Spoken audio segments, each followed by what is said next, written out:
अस्सलाम वालेकुम रहमतुल्लाहि व बरकातुहू। मौजूद सामीन, हम हज़रत अल्लामा इमादुद्दीन इब्न कसीर रहमतुल्लाह अलैह की क़ससुल कुरान पढ़ रहे थे। तो आज का हमारा सबक नंबर 33 है। हज़रत नूह अलैहिस्सलाम का किस्सा हम पढ़ रहे हैं। हज़रत नूह अलैहिस्सलाम के किस्से में अल्लामा इब्न कसीर ने जो नेक्स्ट हेडिंग दी है वो है हज़रत नूह अलैहिस्सलाम का ज़िक्र खैर उनकी ज़ाती हैसियत के लिहाज से। अल्लामा इब्न कसीर फरमाते हैं कि अल्लाह ताला ने नूह अलैहिस्सलाम को अपना शुक्रगुजार बंदा फरमाया है, जैसा कि सूरतुल इसरा में फरमाया इन्नहु काना अब्दन शकूरा, आयत नंबर 3। उनके बारे में ज़िक्र किया जाता है कि वो खाने पीने, लिबास और हर ज़ी शान चीज़ पर अल्लाह ताला की हम्द व सना बयान करते। हज़रत अनस बिन मालिक रज़ी अल्लाह तआला अन्हु से मरवी है कि जनाब रसूल करीम सल्लल्लाहु अलैहि वसल्लम ने फरमाया कि अल्लाह ताला बंदे से यकीनन इस तरह राज़ी होता है कि जब वो खाना खाए तो अल्लाह ताला की तारीफ़ करे और पानी पिए तो अल्लाह ताला की तारीफ़ के कलिमात अदा करे। मुस्लिम, तिरमिज़ी, नसाई, अनबी अमामा।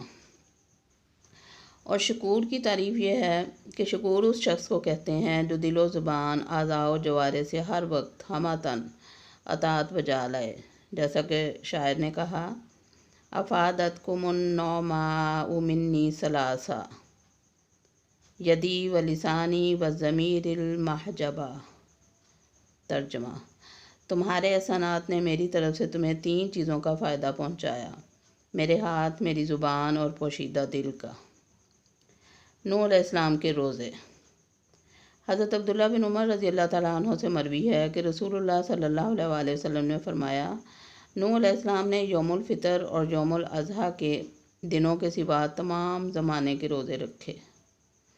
और तिबरानी की रवायत में ये अल्फाज ज़ायद हैं कि दाऊद अलैहिस्सलाम ने निस्फ़ ज़माने के रोज़े रखे, इब्राहीम अलैहिस्सलाम ने हर माह से 3 दिन के रोज़े रखे। सवाब के लिहाज से उन्होंने पूरे ज़माने के रोज़े रखे, क्योंकि एक नेकी के बदले में 10 नेकियों का सवाब मिलता है और एक महीने में 30 दिन होते हैं। इस तरह ये पूरे ज़माने के रोज़े हुए, लेकिन अमली लिहाज से उन्होंने ज़माने भर के रोज़े नहीं रखे। हज़रत नूह अलैहिस्सलाम का हज। हज़रत इब्न अब्बास रज़ी अल्लाह तआला अन्हु बयान फरमाते हैं कि जब रसूलुल्लाह सल्लल्लाहु अलैहि वसल्लम ने हज किया और वादी अस्फ़ान में आए तो फरमाया कि ए अबू बकर, ये कौन सी वादी है? उन्होंने अर्ज़ किया ये वादी अस्फ़ान है। आप सल्लल्लाहु अलैहि वसल्लम ने फरमाया कि इस वादी से तो नूह, हूद, इब्राहीम अलैहिस्सलाम अपने सुर्ख जवान ऊँटों पर सवार हालत में गुज़रे हैं। इनकी मुहारें खजूर के पत्तों से तैयार करदा थीं। उन्होंने चोगे पहने हुए थे और धारीदार चादरें ओढ़ रखी थीं और वो बैतुल्लाह का हज कर रहे थे। हज़रत नूह अलैहिस्सलाम की अपने बेटे को वसीयत। इरशाद फरमाया कि जब नूह अलैहिस्सलाम की वफ़ात का वक्त करीब आया तो उन्होंने अपने बेटे को फरमाया मैं तुझको वसीयत करता हूँ, 2 चीज़ों का हुक्म देता हूँ और 2 चीज़ों से रोकता हूँ। मैं तुझे ला इलाहा इल्लल्लाह के ज़िक्र करने का हुक्म देता हूँ, क्योंकि अगर 7 आसमान और 7 ज़मीनें एक पलड़े में रख दी जाएं और ला इलाहा इल्लल्लाह को दूसरे पलड़े में रख दिया जाए तो ला इलाहा इल्लल्लाह हावी और भारी हो जाएगा। और सुबहान अल्लाहि व बिहम्दिही सुबहान अल्लाहिल अज़ीम पढ़ने का हुक्म देता हूँ, क्योंकि अल्लाह की तमाम मखलूक इसी के साथ अल्लाह की तारीफ़ बयान करती है और इसी के साथ पूरी मखलूक को रोज़ी दी जाती है। और मैं तुझको 2 चीज़ों से रोकता हूँ, एक शिर्क और दूसरा तकब्बुर। रावी कहते हैं कि मैंने कहा या मजलिस में से किसी ने सवाल किया कि शिर्क को तो हम जानते हैं, तकब्बुर क्या है? क्या ये भी तकब्बुर है कि हम में से किसी का उम्दा जूता हो? फरमाया नहीं। फिर कहा गया कि क्या किसी के पास पहनने के लिए अच्छे कपड़े हों?